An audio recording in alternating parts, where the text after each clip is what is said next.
Здравейте, скъпи приятели на кулинарния канал Ями Ями. Отново сме в гърмажерия Ями Ями и отново ще приготвим някакво месо. Днес намерих хубави пилешки бутчета на промоция в един магазин и купих някакво немалко количество, което искам да направя в буркан.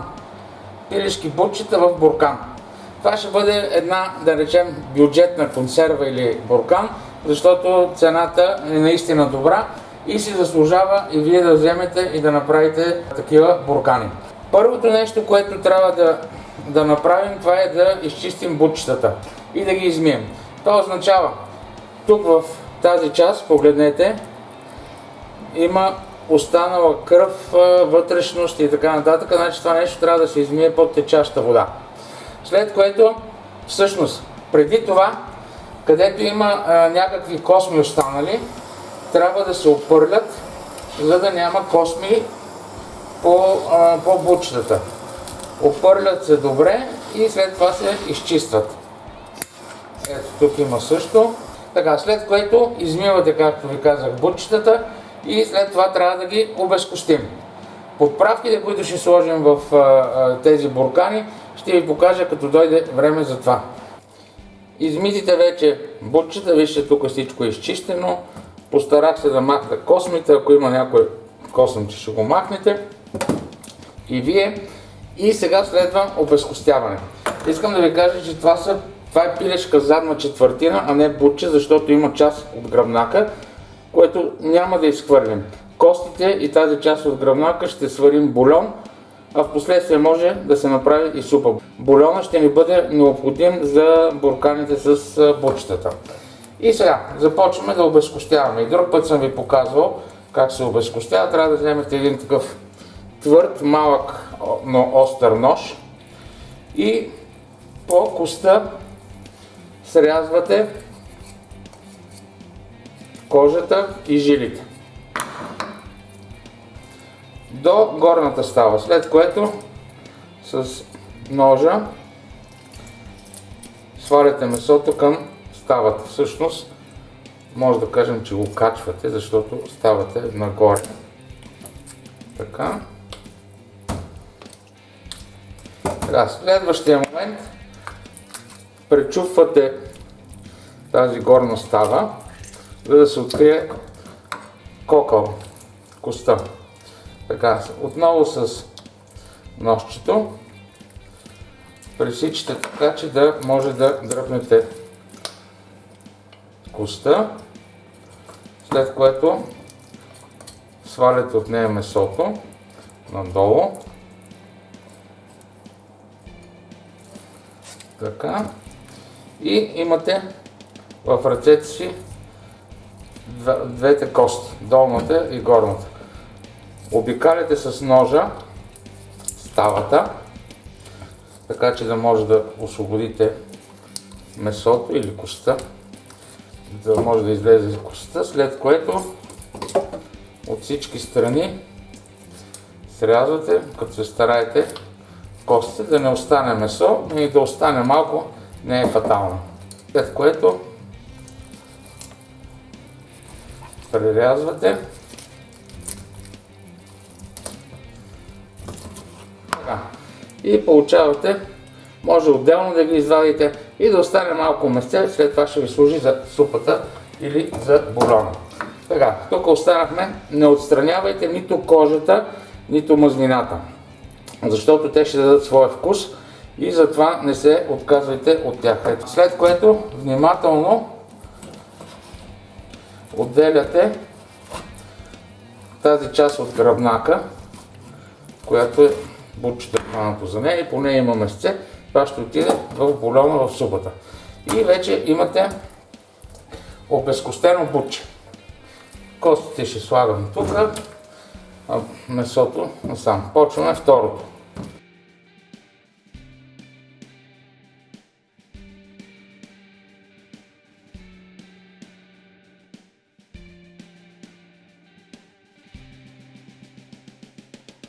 И имате следващо бутче. И така ще обезкостим всички бутчета и ще се видим отново. И така, скъпи приятели, обезкостихме бутчетата. Ето вижте, така изглеждат те. 15 бройки. Вижте колко добре изглежда. Това, което остана от тях, това са костите и тази кост от гръбнака, по която има също така месте. И тези кости с тази част от гръбнака ще ги сложа във вода да ги сваря. Ще направя хубав бульон, който ще ни трябва за бурканите и ще остане много хубава супа. Сега искам да ви кажа за подправките. Подправките, които ще сложа, са следните. Това е червен пипер едро смлян. Това е смлян синап. Това е кориандър. Това, което виждате тук е сол, обикновена готварска сол, чесън на гранули и това е черния пипер. Както във всеки филм на Ями Ями, и тук под видеото ще има описана рецептата с всички количества, подправки и така нататък. Сега слагам, както казах, костите да се варят от него, да се получи бульон, с подправките ще подправя месото. Ето, скъпи приятели, в тази купа смесих предварително подправките за солта и сега ще овкуса пилешките бутчета. Хубаво ги натриваме.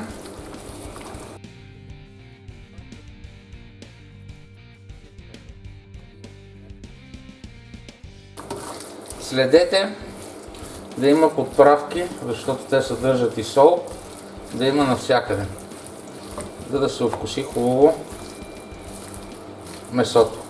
Относно подправките бих искал да кажа, че ако тези подправки, които аз ви предлагам, не ви пасват, имате си свои любими, сложете си от тях. Който желае, може да сложи и лют пипер или повече черен пипер, да си ги овкуси, да стане месото по-пикантно.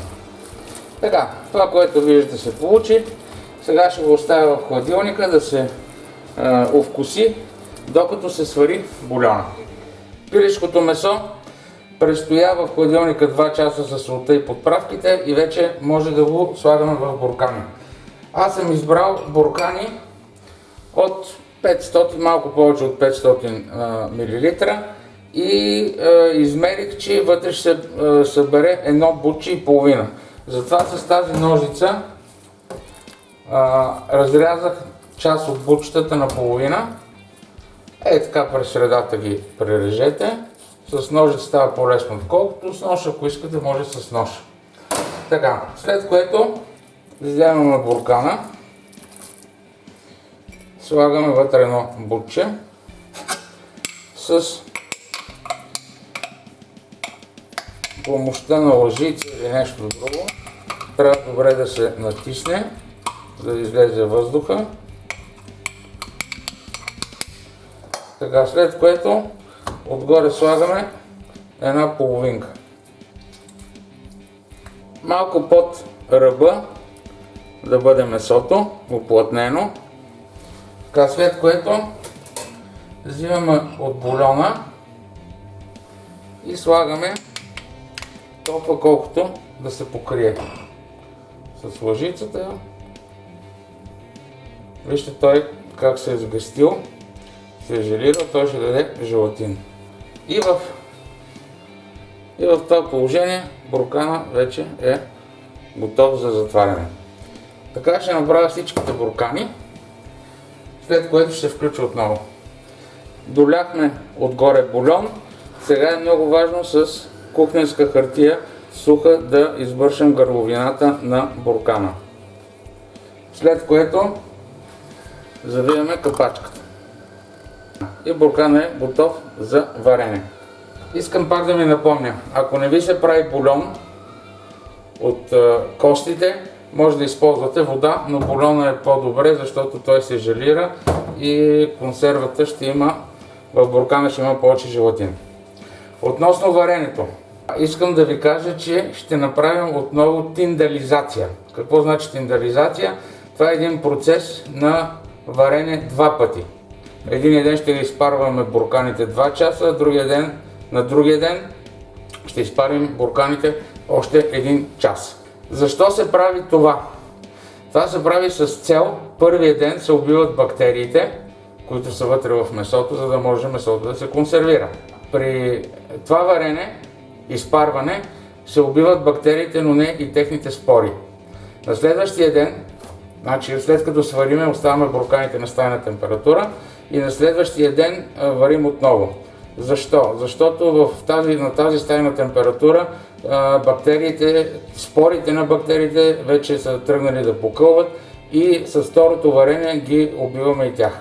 Слагам капачките на бурканите и ги нареждам в варника на 85 градуса за 2 часа да се парят. На следващия ден по същото време ще ги варя още 1 час, пак на 85 градуса и тендеризацията ще бъде завършена. Здравейте, скъпи приятели на кулинарния канал Ями Ями. Направихме нашите консерви с пилешки бутчета. Вижте колко добре изглеждат. Вижте как са се желирали. Вътре просто красота. Вижте вътре как хубаво се виждат подправките, червения пипер и другите, какъв хубав цвят. И сега трябва само да го отворим и да го опитаме. Вижте как хубаво изсъска. Ето отгоре се е отделила малко мазнинка и веднага се вижда месото. Сега вече трябва да извадим от съдържанието на буркана, за да видим какво сме направили. Вижте, погледнете какъв желатин. Вижте колко хубаво как се е стегнало, просто е страхотно. Ако тази мазнина не ви харесва, може директно да я отстраните. А това вече е самото пилешко месо. Вижте. Сега да го опитаме. Искам да ви кажа, че е страхотно. Наистина, много хубаво нещо, много вкусно. Може да си го хапнете така. Може, ако искате да го досготвите с ориз, с картофи, с каквото ви се прииска. Дойдете ви гости, отворете един буркан за мезе, с вино, без вино, както желаете така. Това е една много хубава, много вкусна консерва. Искам да ви кажа, че е и доста бюджетна. Тези 9 буркана, които направих тук, ето ги. Цената на един буркан, като имам да видим, че бурканите са домашни от къщи, няма да смятам капачката и буркана, излиза някъде един такъв буркан над 500 грама, 520 или 550 грама, излиза някъде около 3 лева. Така че заслужава си труда да обезкостите и да приготвите по този начин пилешките бутчета, ще си имате някаква зимнина, винаги ястия я под ръка и ще се бъдете много доволни. Ако ви е харесало видеото, оставете по един лайк и се абонирайте за канала. Хубавото предстои. От мен всичко хубаво, бъдете здрави!